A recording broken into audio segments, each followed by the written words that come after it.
DC, one thing I was kind of always curious about was your entry into Formula One.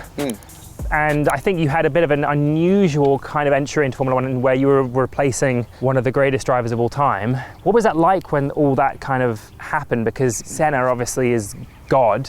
Were you at the race? How did you find out about it? I remember just walking across the paddock at the start of the Grand Prix, was on a television in the Avon tyre truck, and then watching, you know, the safety car restart, the accident, and then, you know, seeing Ayrton move, and like everybody thinking that meant he was going to be okay. Yeah.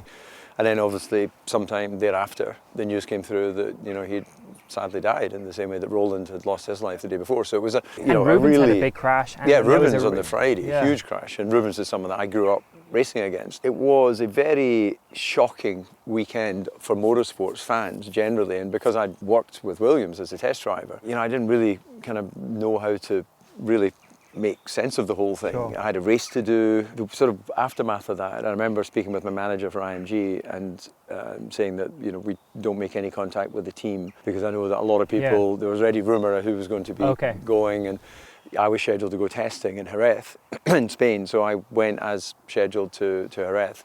And I was under the impression another driver was going to come and be evaluated or was going to be put in the car for Barcelona. So you didn't think it would be you? I didn't know it was going to be me.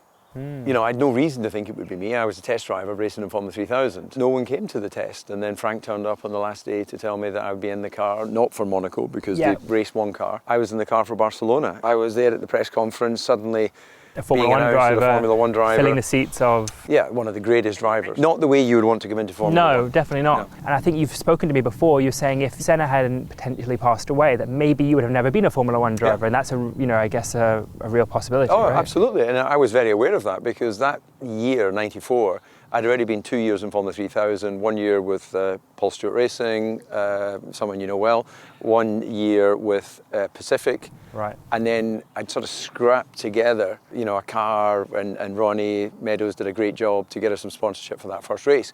But we didn't have the budget for the second race.